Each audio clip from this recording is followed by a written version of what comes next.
혹시 여러분은 지금 이런 생각을 하고 계시지는 않으신가요? 나는 아직 괜찮아, 별일 없겠지. 만약 그런 생각을 하고 계시다면 정말 위험한 신호입니다. 지금 대한민국 어르신들의 현실 말씀드릴게요. 우리나라 노인 빈곤율이 얼마인지 아십니까?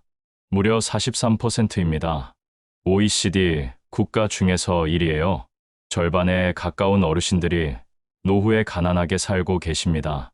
이건 단순한 통계가 아니라 바로 우리의 현실입니다. 병원비가 없어서 아픈 것도 참고, 자식들 눈치 보면서 용돈 받아 쓰고, 좁은 원룸에서 혼자 하루하루를 버텨내는 어르신들이 정말 많습니다. 아, 그런데 잠깐만요. 혹시 아직 구독 버튼을 누르지 않으셨나요? 우측 아래쪽에 빨간 구독 버튼이 보이시죠? 지금 딱 한 번만 눌러주세요. 완전히 공짜입니다. 그리고 좋아요 버튼도 함께 눌러주시면 더 많은 어르신들께 좋은 정보를 전해드릴 수 있어요. 자, 이제 본격적으로 시작해 보겠습니다. 제가 오늘 말씀드릴 7가지 습관은 정말 위험한 습관들입니다. 이 7가지만 피해도 여러분의 70대, 80대가 완전히 달라질 수 있습니다. 끝까지 들어주시면 마지막에 여러분에게 정말 도움이 되는 특별한 보너스 정보도 알려드릴게요. 그러니까 절대 중간에 나가지 마시고 끝까지 함께 해주세요. 첫 번째 위험한 습관, 자식한테만 의존하기. 첫 번째로 절대 하시면 안 되는 습관은 바로 자식들한테만 의존하는 습관입니다. 정말 많은 어르신들이 이렇게 말씀하세요. 내가 키운 자식인데 설마 안 돌봐주겠어. 자식이 알아서 해주겠지. 하지만 현실은 어떨까요? 요즘 젊은 세대들은 생각이 많이 달라졌습니다. 통계청 조사를 보면 30대 이하의 65%가 이렇게 답했어요. 부모님 부양은 국가와 사회가 할 일이다. 냉정하게 말씀드리면 지금은 부모 부양이 선택인 시대가 되었습니다. 당연한 권리가 아니에요. 김명숙 할머니의 이야기를 들려드릴게요. 김명숙 할머니는 82세이신데요. 퇴직금과 노후 자금을 모두 큰아들한테 집 사주는 데 쓰시고 둘째 딸 결혼 자금으로도 많이 쓰셨어요.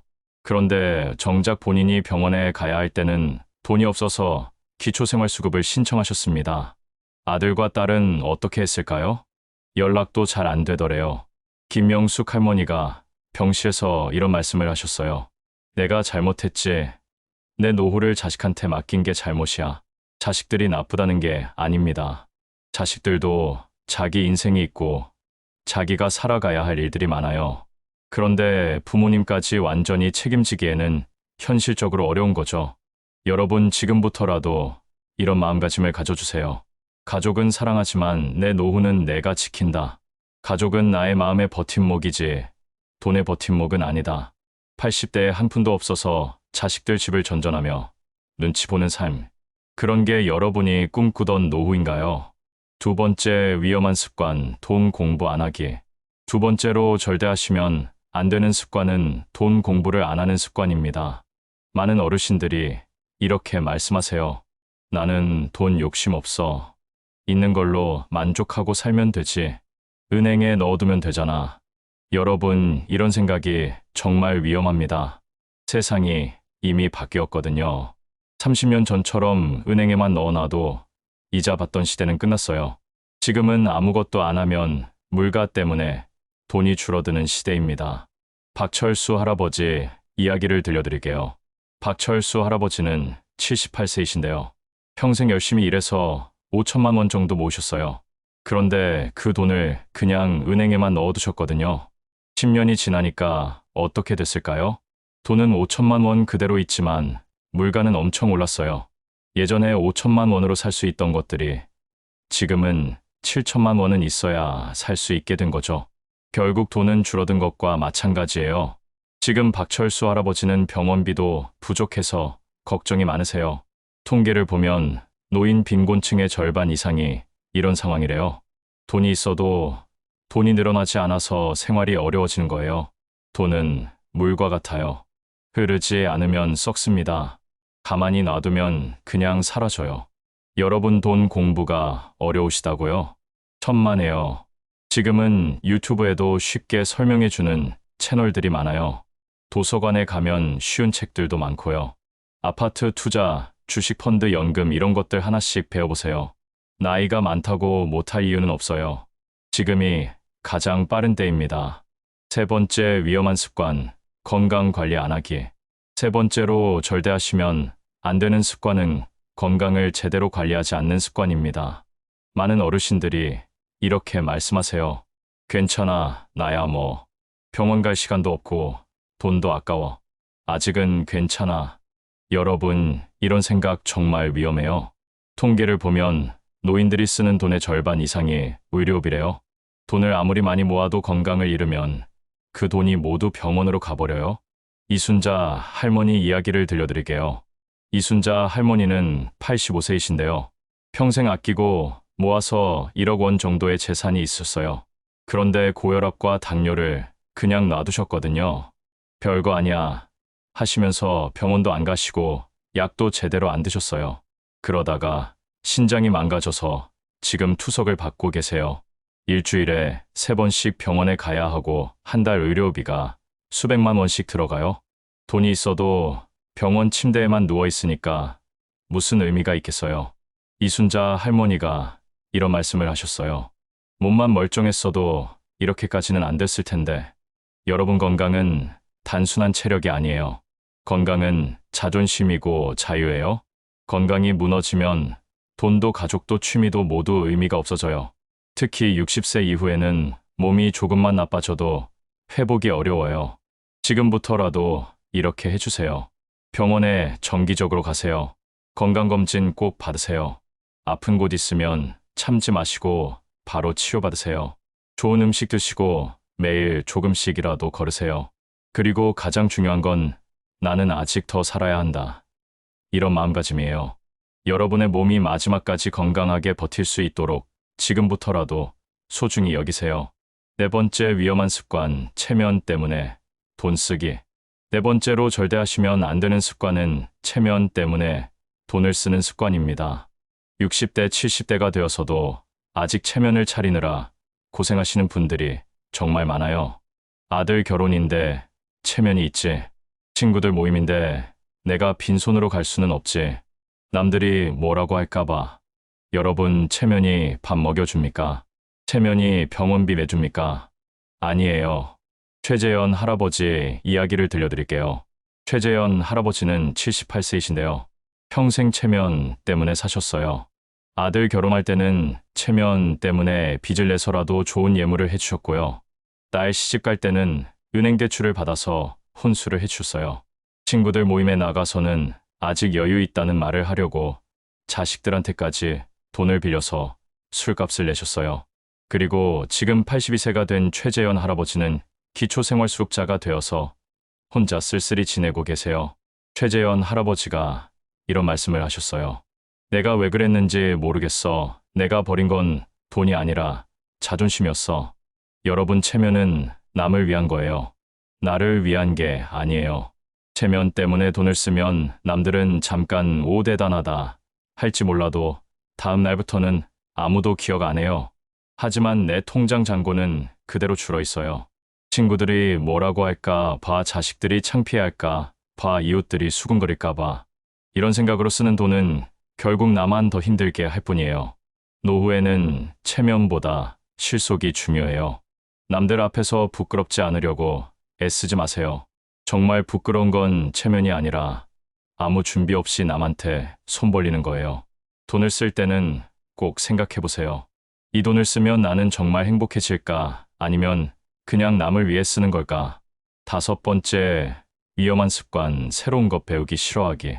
다섯 번째로 절대하시면 안 되는 습관은 새로운 것을 배우려고 하지 않는 습관입니다. 많은 어르신들이 이렇게 말씀하세요. 내가 나이가 몇인데 이제 뭘 배워? 이 나이에 공부한다고 뭐가 달라지겠어? 여러분, 이런 생각이 정말 독이에요. 세상은 계속 바뀌고 있어요. 돈의 흐름도 사람들의 생각도 심지어 병을 치유하는 방법도 10년 전과는 완전히 달라졌어요. 그런데 여러분이 50대, 60대에 배운 것만 붙잡고 있으면 그건 이미 쓸모없는 무기예요. 강명숙 할머니의 이야기를 들려드릴게요. 강명숙 할머니는 82세이신데요. 항상 이렇게 말씀하셨어요. 난 기계는 몰라. 난 옛날 사람이야. 그래서 스마트폰도 못 쓰시고 은행 앱도 모르세요. 그러다가 보이스피싱 전화가 왔을 때도 몰라서 계좌에 있던 돈을 다 털렸어요. 가족들이 설치해준 건강관리 앱도 못 써서 병원 예약도 혼자 못 하시고요. 강명숙 할머니가 그때 이런 말씀을 하셨어요. 배워둘 걸 그때 배워둘 걸. 반대로 김동철 할아버지는 90세인데도 컴퓨터를 배우셔서 손주들한테 동영상을 만들어 보내주시거든요. 손주들이 할아버지 짱이에요 하면서 자주 놀러 와요. 왜냐하면 배움은 나이를 되돌리는 가장 좋은 방법이거든요. 배움이 없으면 세상과의 연결이 끊어져요. 세상과 단절된 사람은 더 빨리 늙고 더 빨리 외로워져요. 반대로 배우는 사람은 계속 세상과 소통하면서 자신만의 가치를 지켜나가요. 여러분 오늘부터라도 하나씩 배워보세요. 스마트폰 사용법, 은행 앱 사용법, 건강, 운동법, 돈 공부. 뭐든지 좋아요. 배우는 사람은 끝까지 당당하게 살고 배우지 않는 사람은 남한테 끌려다니며 살아요. 6번째, 위험한 습관, 사람들한테 끌려다니기. 6번째로 절대 하시면 안 되는 습관은 인간관계 때문에 돈을 쓰면서 끌려다니는 습관입니다. 나이가 들어서도 이런 분들이 계세요. 모임에 빠지면 안 되지. 내가 술값이라도 내야 체면이 서지. 이 나이에 사람 잃으면 안 되니까. 이런 생각으로 억지로 사람들을 붙잡고 억지로 모임을 다니고 억지로 지갑을 여시는 거예요. 정말 필요한 일일까요? 홍길동 할아버지 이야기를 들려드릴게요. 홍길동 할아버지는 75세이신데요. 퇴직 후 10년 동안 매주 2번씩 동창회 모임에 나가셨어요. 항상 술값을 내시고 2차, 3차까지 따라다니셨어요. 집 살림은 빠듯했지만 사람들이 나를 싫어할까봐 해서 카드로 빚까지 내면서 지내셨어요. 그러다가 결국 빚이 너무 많아져서 모임을 끊고 집에만 계시게 됐어요. 그때 깨달으신 게 뭘까요? 아무도 나를 찾지 않더라. 여러분 인간관계는 중요해요. 하지만 노후를 걸 만큼 비싼 건 아니에요. 정말 필요한 사람이라면 여러분이 돈을 안 써도 곁에 있어 줄 거예요. 여러분이 회비를 안 내도 밥 한 끼 같이 웃으면서 먹을 수 있는 사람이 진짜 친구예요. 무리한 회비, 무리한 술값, 마음에도 없는 선물. 이런 것들로 억지로 사람을 붙잡지 마세요. 결국 돈만 없어지고 마음만 지쳐요. 노후에는 오히려 사람을 가려서 좋은 사람들만 남기는 게 중요해요. 돈을 안 써도 곁에 있어주는 사람, 이해해주는 사람, 같이 웃어주는 사람만 남기세요. 7번째, 위험한 습관, 돈 쓰는 게 아까워하기. 7번째로 절대 하시면 안 되는 습관은 돈을 쓰는 걸 너무 아까워하는 습관입니다. 많은 어르신들이 이렇게 말씀하세요. 내가 쓴다고 뭐가 달라져. 자식들한테 물려줘야지. 아껴야지, 아껴야지. 그러면서 평생을 아끼고 또 아껴요. 하지만 여러분 돈이라는 건 모아두기만 하면 좋은 것 같지만 쓰지 않으면 그냥 숫자일 뿐이에요. 특히 노후에는 돈을 제대로 써야 해요. 나를 위해서, 내 행복을 위해서. 안병수 할아버지 이야기를 들려드릴게요. 안병수 할아버지는 83세이신데요. 퇴직 후 20년 동안 손주한테도 자신한테도 돈을 하나도 안 쓰시고 오직 통장에만 쌓아두셨어요. 그리고 병이 들어서 요양병원에 누워 계시면서 이런 말씀을 하셨어요. 아끼다 아끼다 결국 이 꼴이네. 그분이 남긴 돈은 결국 남한테 넘어가고 본인은 평생 한 번도 마음껏 여행 한 번 못 다녀보셨어요. 그게 행복일까요? 여러분 돈에 대한 죄책감을 가지지 마세요. 여러분이 번 돈은 여러분을 위해 써야 해요. 내가 건강할 때, 내가 움직일 수 있을 때, 내가 원하는 곳에 쓰세요. 남을 위해서만 쓰지 말고 먼저 자신을 위해 쓰세요. 자신이 행복해야 자식도, 가족도, 주변 사람들도 행복해요. 노후에는 돈을 잘 쓰는 법을 배워야 해요. 언제, 어디에, 어떻게 써야 하는지. 돈을 안 쓰면 몸은 병들고 마음은 좁아지고 남는 건 외로움뿐이에요. 특별 보너스 정보. 자, 여기까지 7가지 위험한 습관들을 말씀드렸는데요. 약속대로 특별한 보너스 정보를 알려드릴게요. 많은 어르신들이 그럼 우리는 어떻게 살아야 하나요? 하고 물어보세요. 답은 간단해요. 첫째, 매달 가계부를 써보세요. 들어오는 돈과 나가는 돈을 정확히 파악하는 거예요. 둘째 건강을 위해서 매달 일정 금액을 따로 모아두세요. 건강보험이에요. 셋째, 정말 좋아하는 취미 하나를 만들어 보세요. 돈이 많이 안 드는 것으로요. 넷째, 가족과는 사랑으로 관계하되 돈 관계는 분명하게 하세요. 다섯째, 한 달에 책 한 권이라도 읽거나 새로운 걸 하나씩 배워보세요. 여섯째, 진짜 친구 3명만 남기고 나머지 억지 모임은 과감히 정리하세요. 일곱째, 매달 내 행복을 위해 쓸 돈을 미리 정해놓고 꼭 쓰세요. 이 7가지만 실천해도 여러분의 노후는 완전히 달라질 거예요. 마무리 및 요점 정리. 자, 오늘 말씀드린 내용을 다시 한번 정리해 드릴게요. 첫째, 자식들한테만 의존하지 마세요. 내 노후는 내가 준비해야 해요. 둘째, 돈 공부를 게을리하지 마세요. 돈이 늘어나지 않으면 결국 줄어드는 거예요. 셋째, 건강 관리를 소홀히 하지 마세요. 건강을 잃으면 모든 걸 잃는 거예요. 넷째, 체면 때문에 돈을 쓰지 마세요. 체면은 남을 위한 거지 나를 위한 게 아니에요. 다섯째, 새로운 것 배우기를 거부하지 마세요. 배움이 멈추면 인생도 멈춰요. 여섯째, 인간관계 때문에 끌려다니지 마세요. 진짜 좋은 사람은 돈으로 사는 게 아니에요. 일곱째, 돈 쓰는 걸 너무 아까워하지 마세요. 내 돈으로 내가 행복해질 권리가 있어요. 이 7가지는 어쩌다 한 번의 실수가 아니라 하루하루 쌓여서 결국 노후를 무너뜨리는 습관들이에요. 이걸 알면서도 안 고치면 남은 인생을 남 눈치 보면서 남한테 빌붙어서 살게 돼요. 그건 누구도 원하지 않는 삶이죠. 여러분이 이 영상을 끝까지 보셨다는 건 이미 마음속 깊이 바뀌고 싶은 마음이 있다는 거예요. 그 마음을 절대 외면하지 마세요. 아무리 늦었다고 생각해도 지금 이 순간이 가장 빠른 때입니다. 지금부터라도 당당하게 자유롭게 살기 위해 이 습관들을 하나하나 바꿔보세요. 여러분 노후가 불행한 건 운명이 아니에요. 습관이 만든 결과예요. 그리고 그 습관은 오늘부터 바꿀 수 있어요. 여러분의 남은 인생을 누구보다 행복하고 당당하게 살고 싶다면 지금 이 순간 결심하세요. 마지막으로 한 가지 부탁드릴게요. 이 영상이 조금이라도 도움이 되셨다면 아직도 구독 버튼을 누르지 않으신 분들은 꼭 눌러주세요. 그리고 좋아요와 댓글로 여러분의 생각을 남겨주시고요. 여러분의 응원이 저에게 큰 힘이 됩니다. 주변에 이런 이야기가 필요한 분이 계시면 꼭 공유해주세요. 끝까지 시청해주셔서 정말 감사합니다. 여러분의 노후가 누구보다 든든하고 행복하기를 진심으로 기원합니다. 노후 금빛지혜였습니다. 감사합니다.